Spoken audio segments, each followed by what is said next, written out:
اعوذ باللہ من الشیطان الرجیم بسم اللہ الرحمن الرحیم۔ السلام علیکم نائنتھ کلاس، کیسے ہیں سب بچے؟ اللہ تعالیٰ آپ کو ہنستا مسکراتا رکھے، زندگی میں کامیاب و کامران کرے۔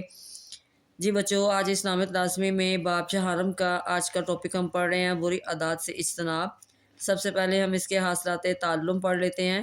قرآن و سنت کی روشنی میں تکبر، حسد، جھوٹ، غیبت اور بہتان کا مفہوم جان سکیں۔ تکبر، حسد، جھوٹ، غیبت اور بہتان کی مذمت اور وعید کو جان سکیں۔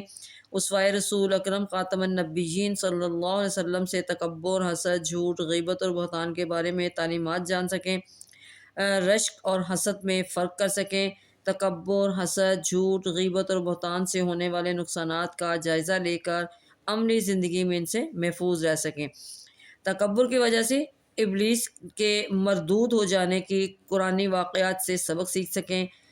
اس بات کا ادراک کر سکیں کہ تکبر، حسد، جھوٹ، غیبت اور بہتان باہمی تعلقات کی خرابی اور معاشرتی بگاڑ کی جڑ ہے۔ تکبر، حسد، جھوٹ، غیبت اور بہتان کے دنیاوی اور اخروی نقصانات کو جان کر ان سے اجتناب کر سکیں۔ روزمرہ معاملات میں تکبر، حسد، جھوٹ، غیبت اور بہتان سے بچتے ہوئے معاشرے کو ان رذائل سے پاک کرنے کے لیے اپنا کردار ادا کر سکیں۔ سیرت نبوی خاتم النبیین صلی اللہ علیہ وسلم، سیرت اہل بیت اطہار رضی اللہ تعالیٰ عنہم اور صحابہ کرام رضی اللہ تعالیٰ عنہم سے جھوٹ سے بچنے اور سچ کو اختیار کرنے کی مثالیں جان سکیں، جس میں پہلا ٹاپک آپ کا ہے جی تکبر۔ تکبر حق کی مخالفت اور دوسرے لوگوں کو حقیر جاننے کا نام ہے۔ انسان کی باطنی بیماریوں میں تکبر بہت بری اور بڑی بیماری ہے۔ اس بیماری میں مبتلا شخص کو متکبر اور مغرور کہا جاتا ہے۔ اس طرح کا شخص گویا کہ خود کو دھوکہ دے رہا ہوتا ہے۔ اللہ تعالیٰ نے قرآن مجید میں تکبر کرنے والوں سے ناپسندیدگی کا اظہار کرتے ہوئے ارشاد فرمایا، اِنَّهُ لَا يُحِبُّ الْمُسْتَكْبِرِينَ۔ ترجمہ، بے شک وہ تکبر کرنے والوں کو پسند نہیں کرتا۔ سورۃ النحل آیت نمبر 23۔ جی بچوں، اس میں آپ کا شارٹ کوشچن بن رہا ہے، متکبر شخص کو کیا کہتے ہیں؟ تو اس کے آنسر میں ہم لکھیں گے، انسان کی باطنی بیماریوں میں تکبر بہت بری اور بڑی بیماری ہے۔ اس بیماری میں مبتلا شخص کو متکبر اور مغرور کہا جاتا ہے۔ جی بچوں، اس میں اگلا سوال بنائیں گے، اللہ تعالیٰ نے قرآن مجید میں تکبر کرنے والوں کے بارے میں کیا ارشاد فرمایا؟ تو اس میں لکھیں گے، اللہ تعالیٰ نے قرآن مجید میں تکبر کرنے والوں سے ناپسندیدگی کا اظہار کرتے ہوئے ارشاد فرمایا، اِنَّهُ لَا يُحِبُّ الْمُسْتَكْبِرِينَ۔ بے شک وہ تکبر کرنے والوں کو پسند نہیں کرتا۔ اب یہاں پہ آپ بنائیں گے، تکبر کی صورتوں میں سر فہرست صورت کیا ہے؟ تو اس کے آنسر میں لکھیں گے، تکبر کی 3 مختلف صورتوں میں سر فہرست اللہ تعالیٰ کے ساتھ خود کو شریک ٹھہرانا، جیسے فرعون اور نمرود نے رب ہونے کا دعویٰ کیا تھا۔ تکبر کی دوسری صورت کیا ہے؟ تکبر کی دوسری صورت یہ ہے کہ انبیاء کرام اور رسل علیہ السلام کے مقابلے میں خود کو بڑا سمجھا جائے اور اللہ تعالیٰ کی طرف سے مبعوث کی گئی ان معصوم شخصیات سے بغض رکھا جائے اور ان کی اطاعت و پیروی نہ کی جائے۔ جس طرح بعض اہل مکہ نے نبی کریم خاتم النبیین صلی اللہ علیہ وسلم کی نبوت کا صرف اس لیے انکار کیا کہ بنو ہاشم کے خاندان میں جناب عبداللہ کے گھر پیدا ہونے والا ایک یتیم بچہ بڑا ہو کر کس طرح نبوت کا دعوے دار ہو سکتا ہے۔ تکبر کی تیسری صورت کیا ہے؟ تکبر کی تیسری صورت یہ ہے کہ دوسرے انسانوں سے اپنی ذات کو افضل قرار دیا جائے اور انسانی مساوات کے تصور کو بھی قبول نہ کیا جائے۔ جی بچوں، یہاں پہ آئے گا، انسان تکبر میں کس وجہ سے مبتلا ہو جاتا ہے؟ تو آنسر میں لکھیں، انسان کثرت علم، عبادت و ریاضت، مال و دولت، حسب و نسب، عہدہ و منصب، کامیابی و کامرانی، حسن و جمال اور طاقت و قوت کی وجہ سے تکبر میں مبتلا ہو جاتا ہے۔ تکبر کرنے والا شخص جنت میں داخل نہیں ہوگا۔ اب یہاں پہ بنائیں گے، تکبر کے بارے میں نبی پاک صلی اللہ علیہ وسلم نے کیا ارشاد فرمایا؟ تو یہاں پہ آئے گا، ارشاد نبوی خاتم النبیین صلی اللہ علیہ وسلم ہے، جس شخص کے دل میں رائی کے دانے برابر بھی تکبر ہوگا اور جنت میں داخل نہیں ہوگا۔ غرور و تکبر کی مختلف صورتیں کون سی ہیں؟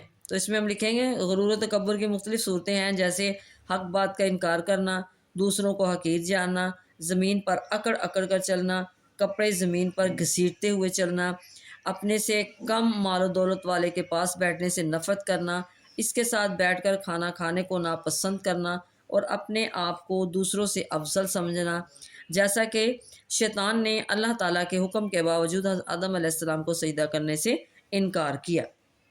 جی یہاں پہ ہے اللہ تعالیٰ کے حکم کے باوجود آدم علیہ السلام کو سجدہ کرنے سے کیوں انکار کیا ہے شیطان نے، تو یہاں پہ ہے ارشاد باری تعالیٰ ہے، اور یاد کرو جب ہم نے فرشتوں کو حکم دیا کہ آدم کو سجدہ کرو تو سب فرشتوں نے سجدہ کیا سوائے ابلیس کے، اس نے انکار کیا اور تکبر کیا اور وہ کافروں میں سے ہو گیا۔ تکبر کی وجہ انسان کس طرح کی برائیوں میں کا شکار ہو جاتا ہے، تو اس کے آنسر میں لکھیں گے تکبر کی وجہ سے انسان نہ صرف جھوٹ، غیبت اور خود پسندی جیسی اخلاقی برائیوں کا شکار ہو جاتا ہے، بلکہ وہ اطمینان قلب جیسی عظیم نعمت سے بھی محروم ہو جاتا ہے۔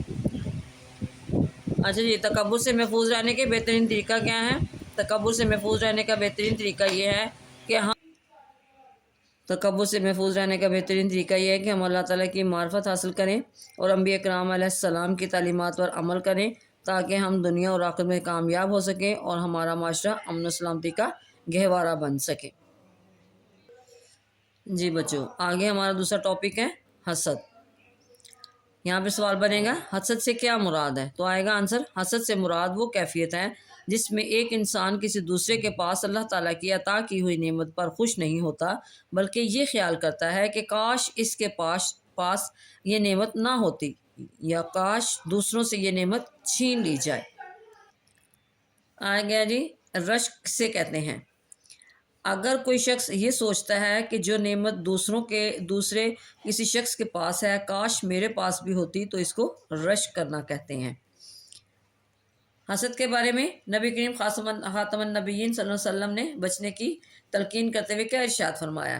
تو اس کے آنسر میں لکھیں گے نبی کریم خاتم النبیین صلی اللہ علیہ وسلم نے حسد سے بچنے کی تلقین کرتے ہوئے ارشاد فرمایا، حسد سے بچو، حسد نیکیوں کو اس طرح کھا جاتا ہے جس طرح آگ لکڑی کو کھا جاتی ہے۔ آگے جی رشک کرنا کیسا ہے؟ رشک کرنا حرام نہیں ہے، بلکہ اللہ تعالیٰ کی عطا کردہ نعمتوں اور کسی کی اچھی عادت اور عمل کو رشک کی نگاہ سے دیکھنا جائز ہے۔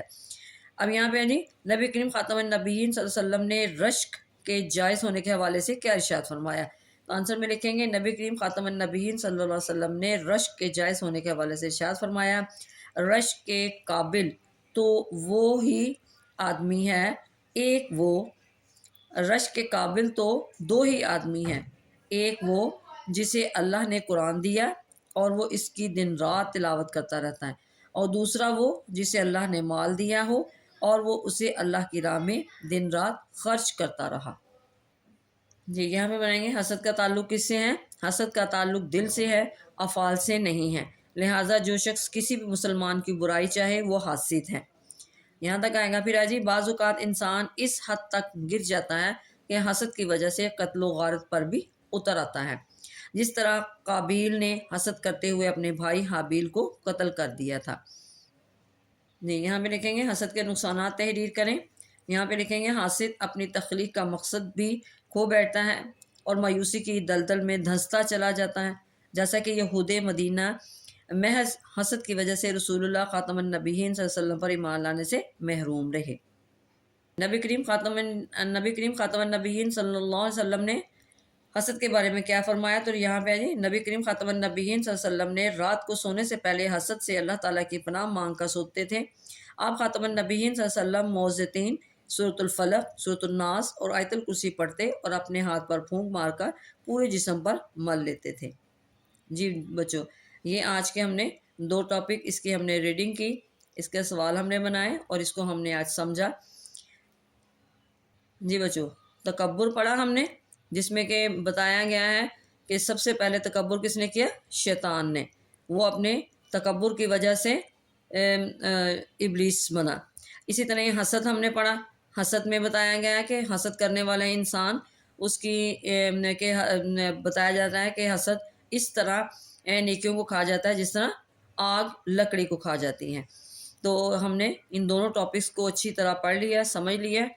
اب آگے انشاءاللہ اگلے 2 ٹاپکس ہیں، آپ آگے ان کی ہم ریڈنگ کریں گے۔ آج تک کے لیے اللہ حافظ، دعاؤں میں یاد رکھیے گا۔